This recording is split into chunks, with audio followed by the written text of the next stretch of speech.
Hello everybody, this is the Gabe Newell, and the August 2014 NPD sales figures have arrived for video game consoles, for a television or at the home. And now we have the three main consoles, the PlayStation 4, Xbox One, and Wii U, and it appears that the PlayStation 4 has once again topped the competition, which is now for the 8th consecutive month. That's pretty impressive for the PlayStation 4, I've got to say. Especially considering in the 7th generation, the PlayStation 3 had a really hard time getting sales in, especially because they were a whole year behind the Xbox 360. And now, with the sales numbers, the PlayStation 4 comes out at the top of the pack with 175,000 consoles sold. And that makes up for approximately 44.8% of the sales of video game consoles. However, that is a 14% drop from the sales figure in July. Now, the Xbox One comes in second at 150,000 consoles, which makes up 38.5% of the sales this month. However, that is a 14% increase from the July sales figures. And then the Wii U once again comes in at third of the pack with 65,000 consoles as an estimate from Nintendo themselves, which they didn't give a monthly basis, but they did give us it's up 111% year by year from August last year, which I guess you could say is pretty good, but for the Wii U sales compared to the other consoles, that's not that good. Now, the Wii U sales, however, do make up 16.7% of the console sales that month. And now, some of you may be wondering, well, the PlayStation 4 and Xbox One were a lot closer this time around. Why do you think that is? And a couple reasons here might be the fact that the Xbox One had a huge Madden 15 bundle, and where you could buy the console that was kind of customized for the game for $400, and it came with essentially a free copy of Madden 15. Which is a pretty good deal if you think about it. I mean, the console for the same price, plus you get a free huge Madden game with it that's all brand new and all of that. That's pretty cool. And then you also have the things they did around May and June, where Microsoft actually reduced the price of the Xbox One so that you could buy a connectless bundle for $400, which would put it on par with the PlayStation 4's price. And my final point right here is that they have a better policy regarding replacements of the console. At least better than Sony, because Microsoft recently announced that if your Xbox One happens to be too noisy for your taste, they will actually fully replace the console if you send it into them. They will fully replace the entire console for you, which is really good. But when you think about it, the reason why they're really doing this is because as the second place, they need to appease their customers more and make them happier in order to get a better showing from their customers and their support groups, and in order to kind of boost their morale against the PlayStation 4 and Wii U. And some upcoming games that could really bring in some hype for the Xbox One include Sunset Overdrive coming out second half of October, I believe.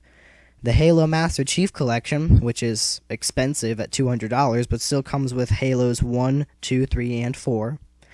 And you have Project Spark, which is the big project they were planning to do with You Create the Game That You Play, which had the Squirrel Conquer on it, where he was saying, we have to make our own game after 10 years. And now, another thing is that you've noticed, wow, the PlayStation 4 didn't sell as well as we thought it would. We thought it'd be way above the Xbox One, but it wasn't. And some reasons why that happened is the fact that there simply haven't been any good games released for the console, at least not in a while. The only really big release they've had was the DLC to Infamous Second Son, which is called Infamous First Light, which, while that is a fairly well-made DLC, you can't give Sony credit for the fact that they didn't have a lot of big releases in August. That really did help the Xbox narrow that sales gap. And then another reason is that their policy involving their console replacement isn't as good as Microsoft's. In fact, even if your PlayStation 4 breaks on you for some unknown reason, they won't even replace the console for you unless you probably file some really big complaint. They even tell you that the main strategy, they give you it on like Sony's website, they tell you the main thing you should do first is hold the power button for like a few seconds and wait till the console beeps twice and then power back on and see if it works. And if that doesn't work, they just tell you, sorry, better luck next time. Go take it to a repair shop. They'll fix it for you instead.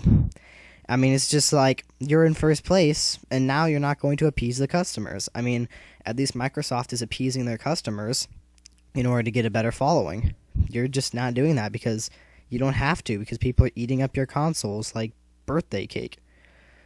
And now some upcoming games for the PlayStation 4 that have gotten some big hype, mostly because of the graphics capabilities, is a game called Flockers, the newest release of FIFA, which is 2015, so FIFA 2015, and then you have the new Lord of the Rings game, Middle-earth: Shadow of Mordor, which I'm not sure about the release date, but it seems like it's going to be pretty cool.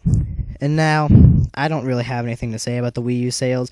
Just the sheer fact that they haven't gotten a lot of sales in a while just screams just, why? What are you not doing with the console? You're not putting out big games, or at least you haven't been in a while. And now you're starting to get the message because you've got a lot of big progress to make in 2015 with all these releases.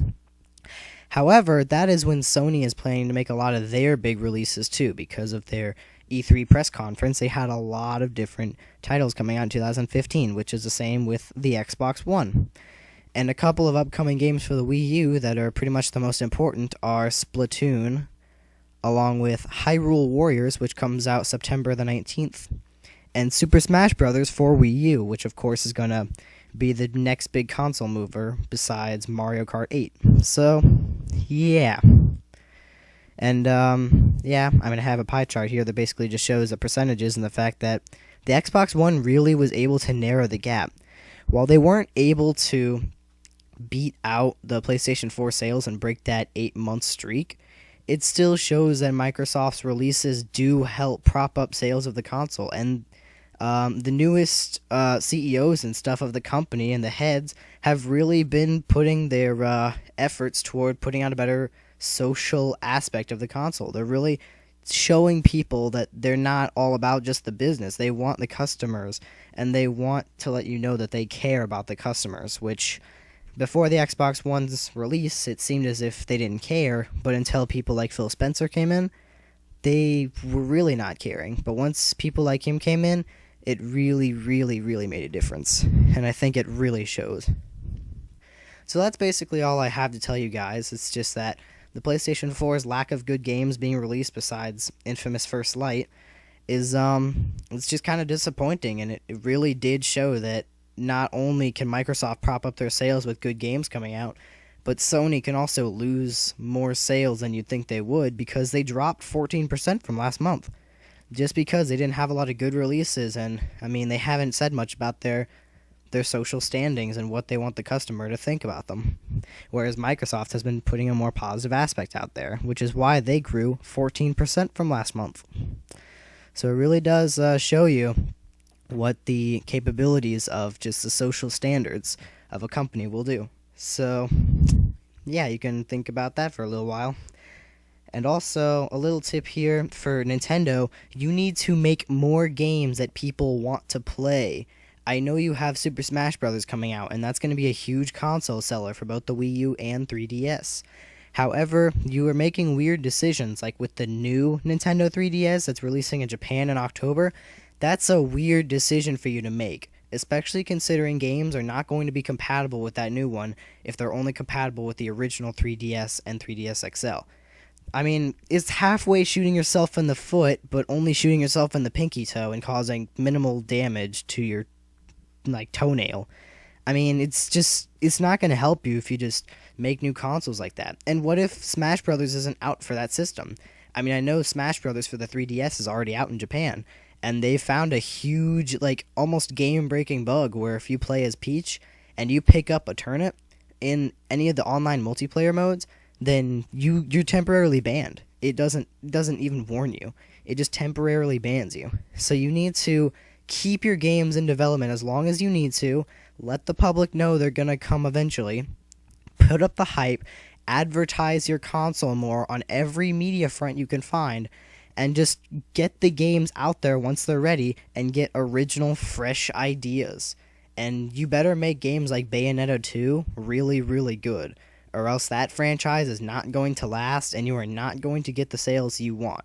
And you will stay in third place, just like you have been for a long, long time now, since like the GameCube and Nintendo 64. So, think about that, Nintendo. So, that's basically the end of this video. Like, rate, favorite, comment, subscribe, whatever you want to do. Tell me what you thought about the news. So, okay, bye.